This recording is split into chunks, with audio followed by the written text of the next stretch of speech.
ಎಲ್ಲರಿಗೂ ನಮಸ್ಕಾರ. ಥಟ್ ಅಂತ ಹೇಳಿ ಕ್ವಿಜ್ ಕಾರ್ಯಕ್ರಮಕ್ಕೆ ತಮಗೆಲ್ಲ ಸ್ವಾಗತ. ಶಿವಾಜಿ ಮಹಾರಾಜರ ಬಳಿ ಇಬ್ಬರು ಕೆಲಸಕ್ಕೆ ಇದ್ದರಂತೆ. ಒಬ್ಬನಿಗೆ 100 ರೂಪಾಯಿ ಸಂಬಳ, ಎರಡನೆಯವನಿಗೆ 50 ರೂಪಾಯಿ ಸಂಬಳ. ಈ 50 ರೂಪಾಯಿ ಸಂಬಳ ಪಡೆಯುವವನಿಗೆ ಒಂದು ಕೊರಗು. ನಾವಿಬ್ಬರೂ ಒಂದೇ ಊರಿನವರು, ಒಂದೇ ಶಾಲೆಯಲ್ಲಿ ಕಲಿತವರು, ಒಂದೇ ಅರ್ಹತೆಯನ್ನು ಪಡೆದಿದ್ದೇವೆ. ನಾವು ಒಂದೇ ರೀತಿಯ ಕೆಲಸವನ್ನು ಮಾಡ್ತಾ ಇದ್ದೇವೆ. ಆದರೆ ಮಹಾರಾಜರು ಯಾಕೋ ಗೊತ್ತಿಲ್ಲ, ಅವನಿಗೆ 100 ರೂಪಾಯಿಗಳ ಸಂಬಳ ಕೊಡ್ತಾ ಇದ್ದಾರೆ, ನನಗೆ 50 ರೂಪಾಯಿಗಳ ಸಂಬಳ. ಎಷ್ಟು ದಿನ ಅಂತ ಈ ಅನ್ಯಾಯವನ್ನು ಸಹಿಸಿಕೊಂಡು ಇರೋದು? ಮಹಾರಾಜರ ಹತ್ರ ಹೇಳಲೇಬೇಕು, ಇದಕ್ಕೆ ಕಾರಣ ಏನು ಅಂತ. ಹೀಗೆ ಮನಸ್ಸಿನ ಒಳಗೆ ಯೋಚನೆ ಮಾಡ್ತಾ ಒಂದು ದಿವಸ ಶಿವಾಜಿ ಮಹಾರಾಜರ ಬಳಿ ಬಂದು ಕೇಳ್ತಾನೆ, ನನ್ನ ಗೆಳೆಯನಿಗೂ ನನಗೂ ಒಂದೇ ಅರ್ಹತೆ ಇದೆ, ಒಂದೇ ವಯಸ್ಸಿನವ್ರು, ನಾವು ಒಂದೇ ಊರಿನವರು. ಆದರೆ ಅವನಿಗೆ 100 ರೂಪಾಯಿ ಕೊಡ್ತೀರಾ ಸಂಬಳ, ನನಗೆ 50 ರೂಪಾಯಿ ಕೊಡ್ತೀರಾ? ಯಾಕೆ? ಇದಕ್ಕೆ ಕಾರಣ ತಿಳ್ಕೋಬೇಕು ಅಂತ ಆಸೆ ಇದೆ ನನಗೆ. ಈ ರೀತಿ ಹೇಳಿದಾಗ ಶಿವಾಜಿ ಮಹಾರಾಜರು ಯಾವುದೇ ಉತ್ತರ ಕೊಡೋದಿಲ್ಲ, ಸುಮ್ಮನಿರ್ತಾರೆ. ಹೊರಗಡೆ ಏನೋ ಒಂದು ಗದ್ದಲ ಕೇಳಿಸುತ್ತೆ. ತಕ್ಷಣ ಹೇಳ್ತಾರೆ, ಹೋಗಪ್ಪ, ಅದೇನು ಗದ್ದಲನೋ, ಹೋಗಿ ನೋಡ್ಕೊಂಡು ಬಾ ಹೋಗು ಅಂತ ಹೇಳ್ತಾರೆ. ಈ ಎರಡನೇವನು ಹೋಗ್ತಾನೆ. ಹೋಗಿ ಅಲ್ಲಿ ನೋಡಿಕೊಂಡು ವಾಪಸ್ ಬಂದು ಹೇಳ್ತಾನೆ, ಸ್ವಾಮಿ, ಆನೆನ ಮಾರ್ತಾ ಇದ್ದಾರೆ, ಅದಕ್ಕೆ ಗದ್ದಲ ಅಂತೆ. ಹೌದಾ? ಯಾವ ಆನೆ? ಗಂಡಾನೆಯೋ ಹೆಣ್ಣಾನೆಯೋ? ಗೊತ್ತಿಲ್ಲ ಸ್ವಾಮಿ, ಒಂದು ನಿಮಿಷ ಕೇಳ್ಕೊಂಡು ಬರ್ತೇನೆ ಅಂತ ಹೇಳಿ ಹೋಗ್ತಾನೆ. ಸ್ವಾಮಿ, ಗಂಡಾನೆಯನ್ನು ಮಾರ್ತಿದ್ದಾರಂತೆ. ಬಂದು ಹೇಳ್ತಾನೆ, ಹೌದಾ, ಒಳ್ಳೆಯದು. ಗಂಡಾನೆ ಆರೋಗ್ಯವಾಗಿದ್ದರೆ ಅದಕ್ಕೆ ಎಷ್ಟು ಬೆಲೆ ಇಟ್ಟಿದ್ದಾರಂತೆ? ಸ್ವಾಮಿ, ಕೇಳ್ಕೊಂಬಂದ್ಬಿಡ್ತೀನಿ, ಒಂದೇ ಒಂದು ನಿಮಿಷ ಅಂತ ಹೇಳಿ ಮತ್ತೆ ಹೋಗಿ ಕೇಳ್ಕೊಂಡು ಬಂದು, ಸ್ವಾಮಿ 500 ರೂಪಾಯಿಗಳಂತೆ.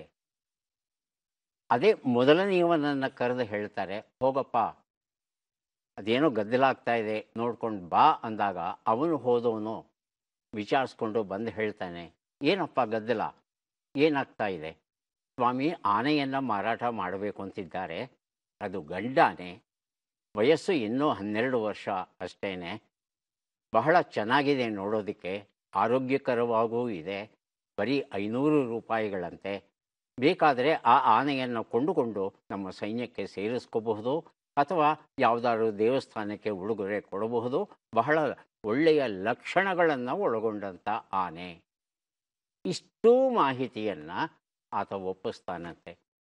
ಆಗ ಶಿವಾಜಿ ಮಹಾರಾಜರು ಹೇಳ್ತಾರೆ, ನೋಡಿದೆಯಪ್ಪ, ಒಂದು ಕೆಲಸ ಹೇಳಿದ್ದಕ್ಕೆ ಆ ಕೆಲಸಕ್ಕೆ ಸಂಬಂಧಪಟ್ಟ ಮಾಹಿತಿಯನ್ನು ಸಂಗ್ರಹ ಮಾಡೋಕ್ಕೆ ನೀನು 5-6 ಸಲ ಹೋಗಿ ಬಂದೆ, ಆದರೂ ಪೂರ್ತಿ ಮಾಹಿತಿ ಕೊಡಲಿಲ್ಲ. ಇವನಿಗೆ ಕೆಲಸ ಹೇಳಿದೆ, ಒಂದೇ ಸಲ ಹೇಳಿದ್ದು ನಾನು, ನನಗೆ ಬೇಕಾದ ಅಷ್ಟೂ ಮಾಹಿತಿಯನ್ನು ಸಂಗ್ರಹ ಮಾಡಿ ತಂದ. ಹಾಗಾಗಿ ಅವನಿಗೆ 100 ರೂಪಾಯಿ ಸಂಬಳ, ನಿನಗೆ 50 ರೂಪಾಯಿ ಸಂಬಳ. ಯಾಕೆ ಅಂತ ವ್ಯತ್ಯಾಸ ಗೊತ್ತಾಯ್ತಾ ಅಂದಾಗ ಅವನು ತಲೆ ತಗ್ಗಿಸ್ಕೋತಾನೆ.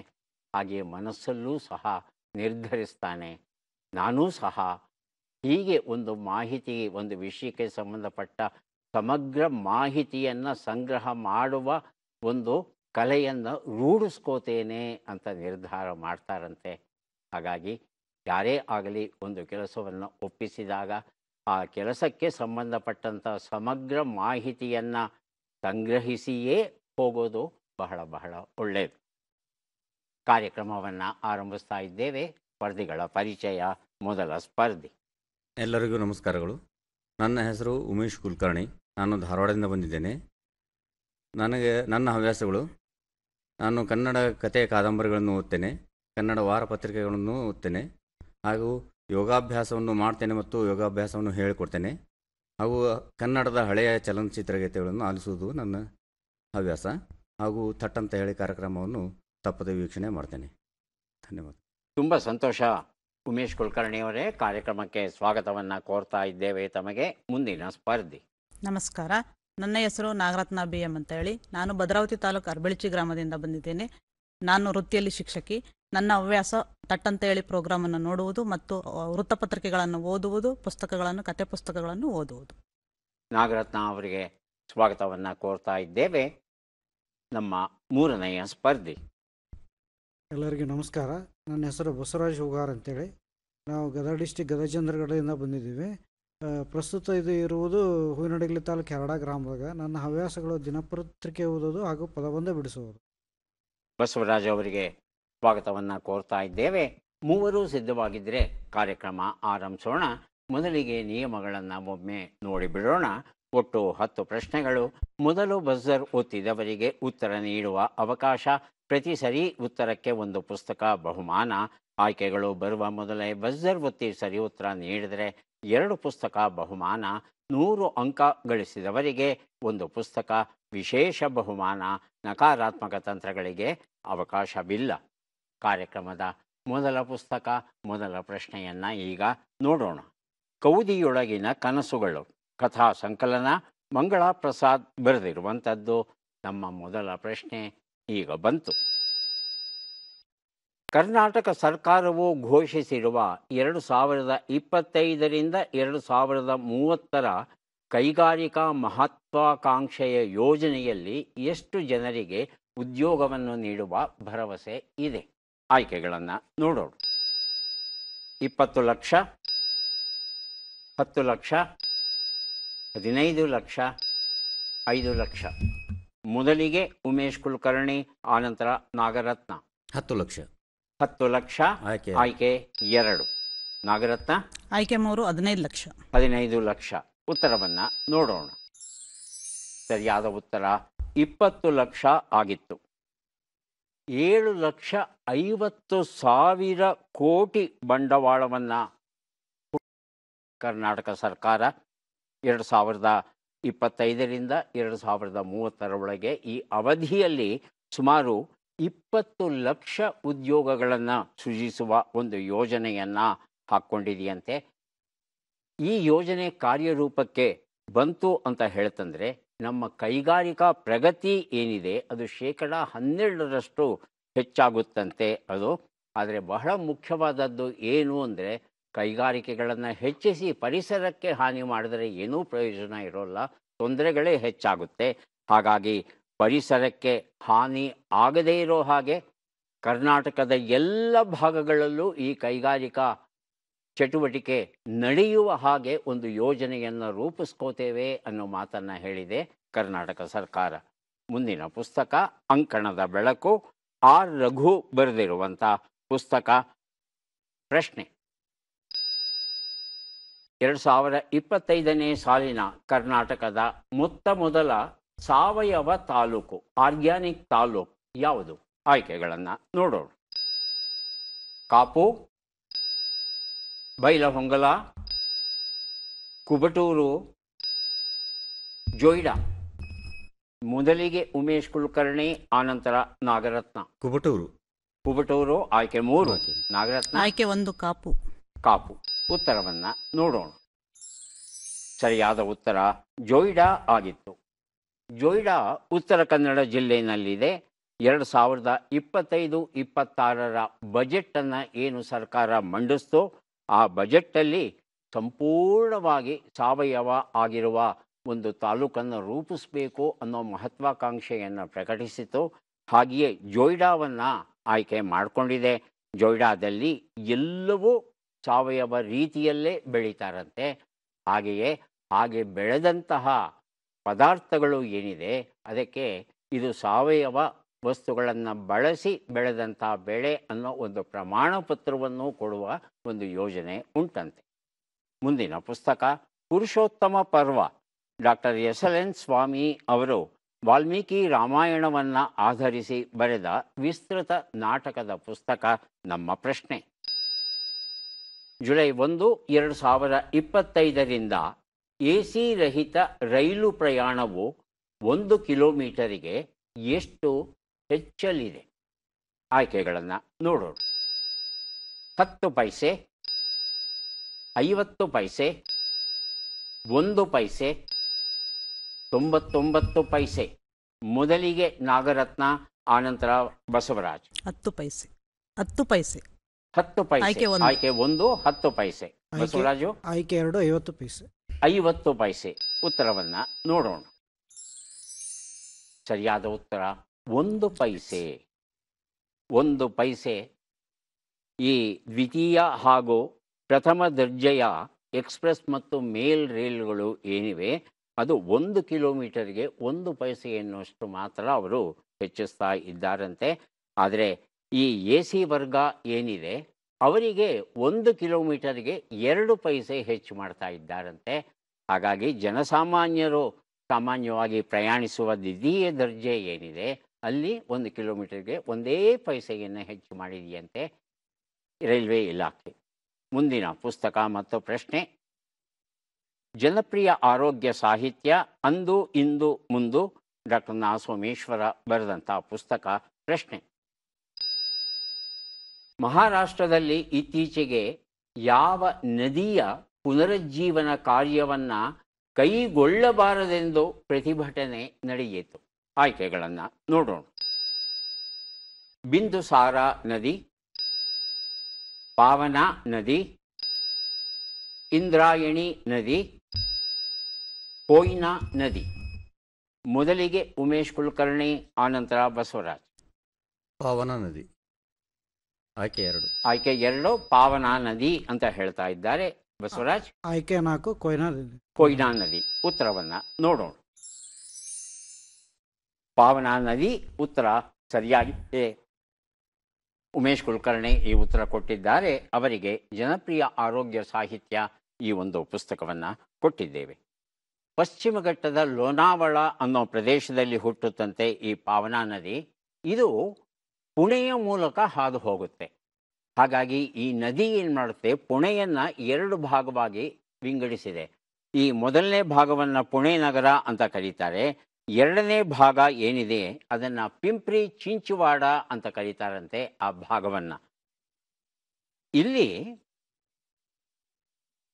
ಈ ನದಿ ನಾನಾ ರೀತಿಯ ಕೈಗಾರಿಕಾ ಚಟುವಟಿಕೆಗಳ ಕಾರಣ ಇದು ಅವನತಿಯ ಹಂತಕ್ಕೆ ತಲುಪಿದೆ.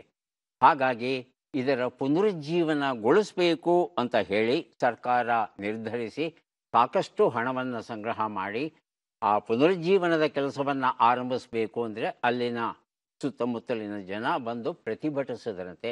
ನೀವೇನೂ ಮಾಡಬೇಡಿ, ಹೇಗಿದೆಯೋ ಹಾಗಿರಲಿ ಅಂತ ಹೇಳಿದ್ರಂತೆ. ಯಾಕೆ ಅಂತ ಹೇಳ್ತಂದರೆ, ಪುನರುಜ್ಜೀವನ ಅಂದರೆ ಇವರ ಲೆಕ್ಕಾಚಾರದಲ್ಲಿ 80% ಹಣವನ್ನು ಕೇವಲ ಕಟ್ಟಡಗಳನ್ನು ಕಟ್ಟೋದಿಕ್ಕೆ. ಇದೊಂದು ಹುಚ್ಚು ಬಂದುಬಿಟ್ಟಿದೆ. ನದಿ ಇದೆ, ನದಿಯ ಅಕ್ಕಪಕ್ಕ ಈ ಕಡೆ ಓಡಾಡೋದಕ್ಕೆ ಒಂದು ಫುಟ್ಪಾತ್ ಅಂತ ನಾವು ಏನು ಹೇಳ್ತೇವೆ, ಪಾದಚಾರಿಗಳ ರಸ್ತೆ ಏನಿರುತ್ತೆ ಹಾಗೆ ನದಿ ಬದಿಯ ರಸ್ತೆಗಳನ್ನು ನಿರ್ಮಿಸ್ತೇವೆ ಅಂತ ಹೊರಟಿದ್ದಾರಂತೆ. ಹೀಗೆ ನದಿ ಬದಿಯ ರಸ್ತೆಗಳನ್ನು ನಿರ್ಮಿಸಿದರೆ ಅದು ದುಂದು ವೆಚ್ಚ. ಯಾಕಂದರೆ ನದಿಯ ಪಾತ್ರ ಒಂದೇ ಥರ ಇರೋದಿಲ್ಲ. ಮಳೆಗಾಲ ಬಂತು ಅಂದರೆ ತುಂಬಿ ಹರಿಯುತ್ತೆ ಎಲ್ಲ ಕಡೆನೂ. ಹಾಗಾಗಿ ಇಂತಹ ದುಂದು ವೆಚ್ಚವನ್ನು ಯಾಕೆ ಮಾಡ್ತೀರಿ? ಇರುವ ಒಂದು ನೈಜ ಪರಿಸರ ಏನಿದೆ ಅದನ್ನು ಕಟ್ಟಡಗಳನ್ನು ಕಟ್ಟಿ ಹಾಳು ಮಾಡ್ತಾ ಇದ್ದೀರಾ ನೀವು.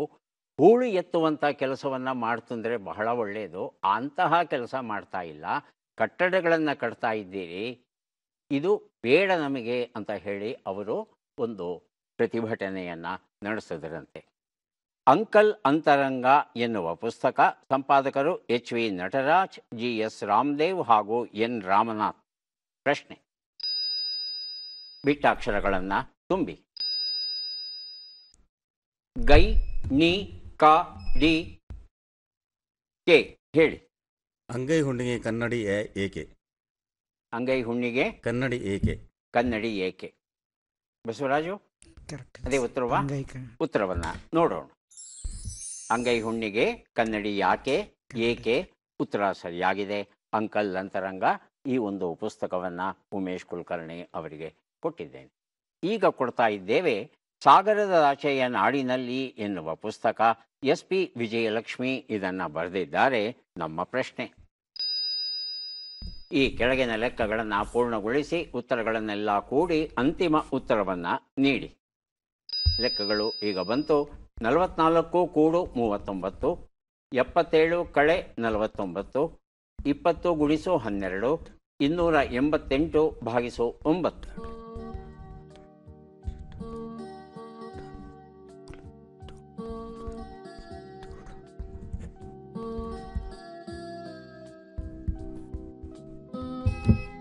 ಬಜರುತ್ತಿದ್ದಾರೆ ಉಮೇಶ್ ಕುಲಕರ್ಣಿ. ಅಂತಿಮ ಉತ್ತರ 3 7 3 3 7 3 7 7 3 373 373. 373. ನಾಗರತ್ನ ಹಾಗೂ ಬಸವರಾಜು ಲೆಕ್ಕ ಪೂರ್ಣವಾಗಿದ್ದರೆ ಉತ್ತರವನ್ನ ಕೊಡಿ. ಇಲ್ಲ ಅಂದ್ರೆ ಉಮೇಶ್ ಕುಲಕರ್ಣಿ ಕೊಟ್ಟಂತ ಉತ್ತರ ಸರಿಯಾ ಅನ್ನೋದನ್ನ ಪರೀಕ್ಷೆ ಮಾಡಬೇಕಾಗುತ್ತೆ. 381. ಬಜರುತ್ತಿಮ್ಮ ಹೇಳಿ. 381. 381 ಭಿನ್ನವಾದ ಉತ್ತರ ಕೊಟ್ಟಿದ್ದೀರಾ. ಬಸವರಾಜು 373. ಉತ್ತರವನ್ನ ನೋಡ್ತಾ ಹೋಗೋಣ. ಒಂದು ಉತ್ತರ 83, 28, 240, 32 ಎಲ್ಲವನ್ನ ಕೂಡಿದ್ರೆ 383 ಬಂದಿದೆ. ಈ ಉತ್ತರವನ್ನ ಮೂವರು ಕೊಟ್ಟಿಲ್ಲ. ಸಾಗರದಾಚೆಯ ನಾಡಿನಲ್ಲಿ ಈ ಪುಸ್ತಕ ನನ್ನಲ್ಲೇ ಉಳಿಬೇಕಾಗಿ ಬಂತು. ಮುಂದಿನ ಪುಸ್ತಕ crossing the Rubicon, Srinivasa Murthy N Sundrahalli ಬರೆದಿರುವಂಥದ್ದು. ನಮ್ಮ ಪ್ರಶ್ನೆ, ಈ ಪದ್ಮ ಪುರಸ್ಕೃತರನ್ನ ಗುರುತಿಸಿ. ಚಿತ್ರವನ್ನ ನೋಡೋಣ.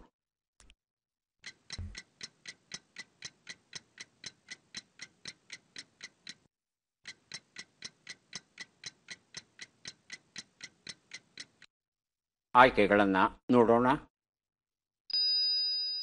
ಕಿಶೋರ್ ಕುಣಾಲ್, ಜಗದೀಶ್ ಜೋಶಿಲಾ, ಜ್ಞಾನೇಶ್ವರಿ ಶಾಸ್ತ್ರಿ ದ್ರಾವಿಡ್, ದುರ್ಗಾಚರಣ ರಣಬೀರ್.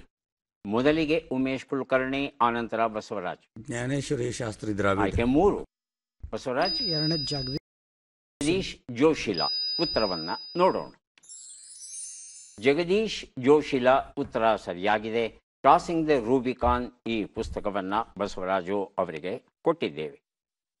ಜಗದೀಶ್ ಜೋಶಿಲಾ ಅವರಿಗೆ ಈ ವರ್ಷ ಪದ್ಮಶ್ರೀ ಗೌರವ ದೊರೆತಿದೆ. ಇವರು ಮಧ್ಯಪ್ರದೇಶ ರಾಜ್ಯಕ್ಕೆ ಸೇರಿದವರು. ನಿಮಾಡಿ ಅಂತ ಒಂದು ಬುಡಕಟ್ಟು, ಆ ಬುಡಕಟ್ಟಿನ ಭಾಷೆ, ಸಂಸ್ಕೃತಿ, ಅವರ ಸಂಪ್ರದಾಯ, ಅವರ ಸಂಗೀತ ಇತ್ಯಾದಿ ಕ್ಷೇತ್ರಗಳಿಗೆ ಸಂಬಂಧಪಟ್ಟ ಹಾಗೆ ಇವರು ಅಧ್ಯಯನ ಮಾಡಿ ಆ ನಿಮಾಡಿ ಸಂಸ್ಕೃತಿಯ ಬಗ್ಗೆ ಅಧಿಕೃತವಾಗಿ ಮಾತನಾಡಬಲ್ಲರಂತೆ. ಈ ಒಂದು ಕ್ಷೇತ್ರದಲ್ಲಿ ಇವರು ನಡೆಸಿದ ಮಹತ್ ಕಾರ್ಯವನ್ನು ಗುರುತಿಸಿ ಪದ್ಮಶ್ರೀ ಗೌರವವನ್ನು ನೀಡಿದೆ ನಮ್ಮ ಸರ್ಕಾರ ಈ ವರ್ಷ. ಈಗ ಒಂದು ಕಥಾ ಸಂಕಲನ ಗುಬ್ಬಚ್ಚಿಗಳು, ಮಂಗಳಾ ಪ್ರಸಾದ್ ಇದನ್ನು ಬರೆದಿದ್ದಾರೆ. ನಮ್ಮ ಪ್ರಶ್ನೆ, ಈ ಅಕ್ಷರಗಳನ್ನು ಸರಿಯಾಗಿ ಜೋಡಿಸಿ. ಅಕ್ಷರಗಳು ಬು, ಬಂ, ಟ, ಕೆ, ದಿ, ಲೇ, ತು, ಮೇ. ಬಜರ್ ಒತ್ತಿದ್ದಾರೆ ಉಮೇಶ್ ಕುಲಕರ್ಣಿ. ತಲೆ ಕೆಟ್ಟ ಮೇಲೆ ಬುದ್ಧಿ ಬಂತು. ತಲೆ ಕೆಟ್ಟ ಮೇಲೆ ಬುದ್ಧಿ ಬಂತು. ಬುದ್ಧಿ ಬಂತು. ತಾಯಲ್ಲಿದೆ?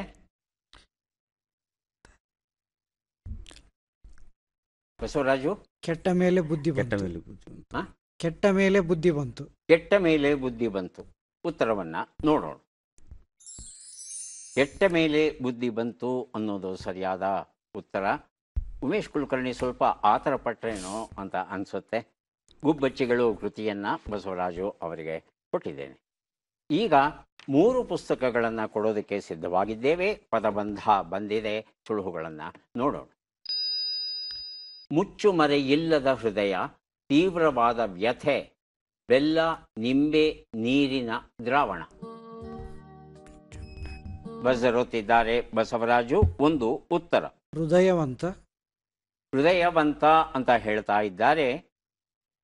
ಮುಚ್ಚುಮರೆಯಿಲ್ಲದ ಹೃದಯ, ಹೃದಯವಂತ. 2 3 ಶಬ್ದಗಳು ಸಿಕ್ತಾ? ಬಹುಶಃ ಸಿಕ್ಕಿರಲಾರದು. ಉಮೇಶ್ ಕುಲಕರ್ಣಿ ಹಾಗೂ ನಾಗರತ್ನ ಅವರು ಪ್ರಯತ್ನಿಸಬಹುದು ಮೊದಲನೇ ಶಬ್ದಕ್ಕೆ. ಮುಚ್ಚುಮರೆಯಿಲ್ಲದ ಅನ್ನೋ ಶಬ್ದವನ್ನು ಕುರಿತು ಸ್ವಲ್ಪ ಆಲೋಚನೆ ಮಾಡಿ. ಬಿಚ್ಚು ಮನಸ್ಸು. ಬಿಚ್ಚು ಮನಸ್ಸು. Buzzer buzzer. ಹೇಳಿ. ಬಿಚ್ಚು ಮನಸ್ಸು. ಬಿಚ್ಚು ಮನಸ್ಸು. ಉತ್ತರವನ್ನು ನೋಡೋಣ. ಬಿಚ್ಚು ಮನಸ್ಸು ಉತ್ತರ ಸರಿಯಾಗಿದೆ. ವೇದ ಕಾಲದ ವಿದ್ಯಾವತಿಯರು ಈ ಪುಸ್ತಕವನ್ನು ನಾಗರತ್ನ ಅವರಿಗೆ ಕೊಟ್ಟಿದ್ದೇನೆ. ಎರಡನೇ ಅವಕಾಶ, ಮೂರನೇ ಅವಕಾಶ ತಮಗೆ ಸಿಗುತ್ತೆ. ಎರಡನೇ ಶಬ್ದ ಕೊಡೋಕ್ಕೆ ಪ್ರಯತ್ನಿಸಿ. ತೀವ್ರವಾದ ವ್ಯಥೆ.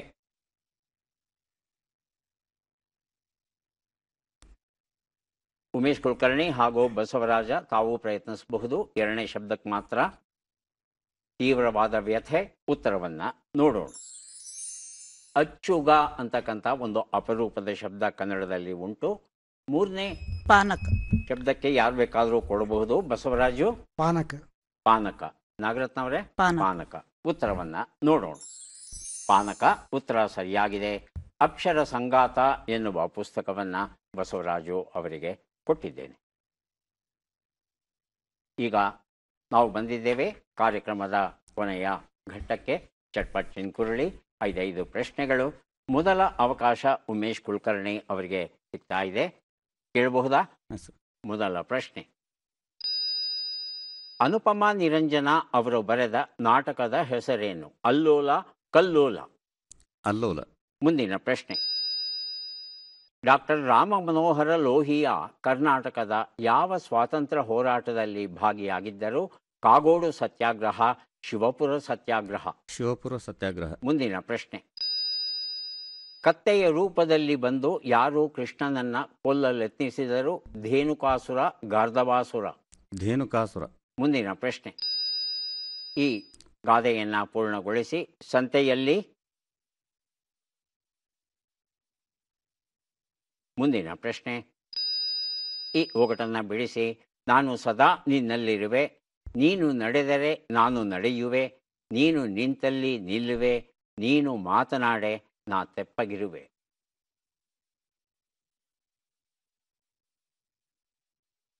ಉತ್ತರಗಳನ್ನು ನೋಡ್ತಾ ಹೋಗೋಣ. ಒಂದು ಉತ್ತರ ಕಲ್ಲೋಲ ಸರಿಯಾದ ಉತ್ತರ ಆಗಿತ್ತು. 2 ಉತ್ತರ ಕಾಗೋಡು ಸತ್ಯಾಗ್ರಹ ಆಗಿತ್ತು. 3ನೇ ಪ್ರಶ್ನೆಗೆ ಉತ್ತರ ಧೇನುಕಾಸುರ ಸರಿಯಾದ ಉತ್ತರ ಕೊಟ್ಟಿದ್ದೀರಿ. 4ನೇ ಪ್ರಶ್ನೆಗೆ ಉತ್ತರ ಸಂತೆಯಲ್ಲಿ ಶಾಂತಿಯೇ, ಇದು ಸರಿಯಾದ ರೂಪ ಆಗಿತ್ತು. 5ನೇ ಪ್ರಶ್ನೆಗೆ ಉತ್ತರ ಇದು ಕಾಲುಗಳು ಅಥವಾ ನೆರಳು ಆಗಿತ್ತು. 1 ಪ್ರಶ್ನೆಗೆ ತಾವು ಸರಿಯಾದ ಉತ್ತರ ಕೊಟ್ಟಿದ್ದೀರಿ. 1 ಪುಸ್ತಕವನ್ನು ತಮಗೆ ಕೊಟ್ಟಿದ್ದೇವೆ. ನಾಗರತ್ನ ಅವರಿಗೆ ಅವಕಾಶ ಬರ್ತಾ ಇದೆ. ಸಿದ್ಧವಾಗಿದ್ದರೆ ಆರಂಭಿಸ್ತೇವೆ. ಮೊದಲ ಪ್ರಶ್ನೆ. ಪುತಿನ ಬರೆದ ನಾಟಕದ ಹೆಸರೇನು? ಗೋಕುಲ ನಿರ್ಗಮನ, ಬೃಂದಾವನ ಆಗಮನ. ಬೃಂದಾವನ ಆಗಮನ. ಮುಂದಿನ ಪ್ರಶ್ನೆ. 1930ರ ಉಪ್ಪಿನ ಸತ್ಯಾಗ್ರಹದಲ್ಲಿ ಬಂಧನಕ್ಕೊಳಗಾದ ಮೊದಲ ಕನ್ನಡಿಗ ಯಾರು? MP ನಾಡಕರ್ಣಿ, ರಂಗನಾಥ ದಿವಾಕರ್. ರಂಗನಾಥ ದಿವಾಕರ್. ಮುಂದಿನ ಪ್ರಶ್ನೆ. ಯಾರು ಗೋಪಾಲನ ರೂಪದಲ್ಲಿ ಬಂದು ಕೃಷ್ಣನನ್ನ ಕೊಲ್ಲಲೆತ್ನಿಸಿದರು? ಪ್ರಲಂಬಾಸುರ, ವಿಪ್ರಲಂಬಾಸುರ. ಪ್ರಲಂಬಾಸುರ. ಮುಂದಿನ ಪ್ರಶ್ನೆ. ಈ ಗಾದೆಯನ್ನು ಪೂರ್ಣಗೊಳಿಸಿ. ಗಂಗೆಗೆ ಹೋದರು. ಮುಂದಿನ ಪ್ರಶ್ನೆ. ಈ ಒಗಟನ್ನು ಬಿಡಿಸಿ. ನಾರಾಯಣ ಕಟ್ಟಿದ ಕೊಳ, ಆ ಕೊಳಕ್ಕೆ 4 ಮೂಲೆ, ಕೊಳದಲ್ಲಿ ಇಳಿಯಬಹುದು, ಎದ್ದು ಮಾತ್ರ ಬರಲಾಗದು. ಬಾವಿ. ಬಾವಿ. ಉತ್ತರವನ್ನು ನೋಡ್ತಾ ಹೋಗೋಣ. 1 ಉತ್ತರ ಗೋಕುಲ ನಿರ್ಗಮನ ಸರಿಯಾದ ಉತ್ತರ. 2ನೇ ಪ್ರಶ್ನೆಗೆ ಉತ್ತರ MP ನಾಡಕರ್ಣಿ. 3ನೇ ಪ್ರಶ್ನೆಗೆ ಉತ್ತರ ಪ್ರಲಂಬಾಸುರ. ತಾವು ಉತ್ತರ ಕೊಟ್ಟಿದ್ದೀರಾ. 4ನೇ ಪ್ರಶ್ನೆಗೆ ಉತ್ತರ ಗಂಗೆಗೆ ಹೋದರು, ತಂಬಿಗೆ ಮೇಲೆ ಜ್ಞಾನ, ಇದು ಸರಿಯಾದ ರೂಪ. 5ನೇ ಪ್ರಶ್ನೆಗೆ ಉತ್ತರ ಇದು ಹೆಣದ ಗುಂಡಿ, ಸರಿಯಾದ ಉತ್ತರ ಆಗಿತ್ತು. 1 ಪ್ರಶ್ನೆಗೆ ತಾವು ಸರಿಯಾದ ಉತ್ತರ ಕೊಟ್ಟಿದ್ದೀರಿ. 1 ಪುಸ್ತಕವನ್ನು ತಮಗೆ ಕೊಟ್ಟಿದ್ದೇವೆ. ಈಗ ಅವಕಾಶ ಬಸವರಾಜು ಅವರಿಗೆ ಬಂದಿದೆ. ಆರಂಭಿಸಬಹುದಾ? ಮೊದಲ ಪ್ರಶ್ನೆ. ದೇವುಡು ಅವರು ಬರೆದ ನಾಟಕದ ಹೆಸರೇನು? ಯಾಜ್ಞವಲ್ಕ್ಯ, ಪರಶುರಾಮ. ಪರಶುರಾಮ. ಮುಂದಿನ ಪ್ರಶ್ನೆ. 1924ರಲ್ಲಿ ಗಾಂಧೀಜಿಯವರು ಎಲ್ಲಿ ನಡೆದ ಕಾಂಗ್ರೆಸ್ ಅಧಿವೇಶನದ ಅಧ್ಯಕ್ಷರಾಗಿದ್ದರು? ಶಿವಮೊಗ್ಗ, ಬೆಳಗಾವಿ. ಬೆಳಗಾವಿ. ಮುಂದಿನ ಪ್ರಶ್ನೆ. ಯಾರು ಕುದುರೆಯ ರೂಪದಲ್ಲಿ ಕೃಷ್ಣನನ್ನ ಕೊಲ್ಲಲೆತ್ನಿಸಿದರು? ಕೇಶಿ, ರೋಮಕೇಶಿ. ಕೇಶಿ. ಮುಂದಿನ ಪ್ರಶ್ನೆ. ಈ ಗಾದೆಯನ್ನು ಪೂರ್ಣಗೊಳಿಸಿ. ಗಂಜಿ ಕುಡಿದರು.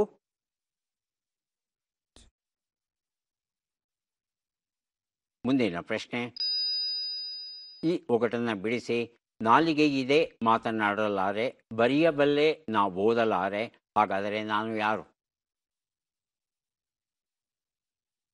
ಉತ್ತರವನ್ನು ನೋಡ್ತಾ ಹೋಗೋಣ. ಒಂದು ಉತ್ತರ ಯಾಜ್ಞವಲ್ಕ್ಯ, ಸರಿಯಾದ ಉತ್ತರ. ಎರಡನೇ ಪ್ರಶ್ನೆಗೆ ಸರಿಯಾದ ಉತ್ತರ ಬೆಳಗಾವಿ, ತಾವು ಕೊಟ್ಟಿದ್ದೀರಿ. ಮೂರನೇ ಪ್ರಶ್ನೆಗೆ ಉತ್ತರ ಕೇಶಿ, ತಾವು ಉತ್ತರ ಕೊಟ್ಟಿದ್ದೀರಿ. ನಾಲ್ಕನೇ ಪ್ರಶ್ನೆಗೆ ಉತ್ತರ ಗಂಜಿ ಕುಡಿದರು ಗಂಡನ ಮನಿಲೇಸು ಅನ್ನೋದು ಸರಿಯಾದ ರೂಪ. ಐದನೇ ಪ್ರಶ್ನೆಗೆ ಉತ್ತರ ಇದು ಇಂಕ್ ಪೆನ್ ಅಥವಾ ಫೌಂಟನ್ ಪೆನ್ ಆಗಿತ್ತು. 2 ಪ್ರಶ್ನೆಗಳಿಗೆ ತಾವು ಸರಿಯಾದ ಉತ್ತರ ಕೊಟ್ಟಿದ್ದೀರಿ. ಹಾಗಾಗಿ 2 ಪುಸ್ತಕಗಳನ್ನು ತಮಗೆ ಕೊಡ್ತಾ ಇದ್ದೇವೆ. ಯಾರಿಗೆ ಎಷ್ಟು ಪುಸ್ತಕ ಬಂದಿದೆ ಅದನ್ನು ನೋಡುವ ಕ್ಷಣ ಈಗ ಬಂತು. ಮೊದಲಿಗೆ ಉಮೇಶ್ ಕುಲಕರ್ಣಿ ಅವರಿಗೆ 3 ಪುಸ್ತಕಗಳು ಸಿಗ್ತಾ ಇವೆ. ಪುಸ್ತಕಗಳನ್ನು ಸ್ವೀಕರಿಸಿ. ಕಾರ್ಯಕ್ರಮದಲ್ಲಿ ಭಾಗಿಯಾಗಿದ್ದಕ್ಕೆ ತಮಗೆ ಧನ್ಯವಾದಗಳು.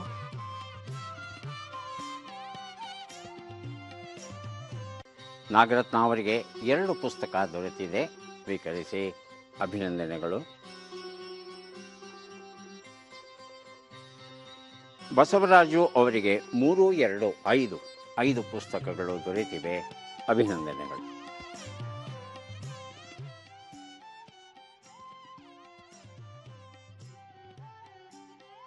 ಶುದ್ಧ ಚಿನ್ನವನ್ನು ಅಪರಂಜಿ ಅಂತ ಕರಿತೇವೆ. 24 ಕ್ಯಾರೆಟ್ ಅದಕ್ಕೆ ಸಾಮಾನ್ಯವಾಗಿ ಹೇಳೋದು. ಆಭರಣಗಳನ್ನು ತಯಾರಿಸೋಕೆ ಅಪರಂಜಿಯಿಂದ ಸಾಧ್ಯ ಇಲ್ಲ. ಹಾಗಾಗಿ ಅದಕ್ಕೆ ಬೆಳ್ಳಿಯನ್ನು ಅಥವಾ ತಾಮ್ರವನ್ನು ಬೆರೆಸ್ತೇವೆ.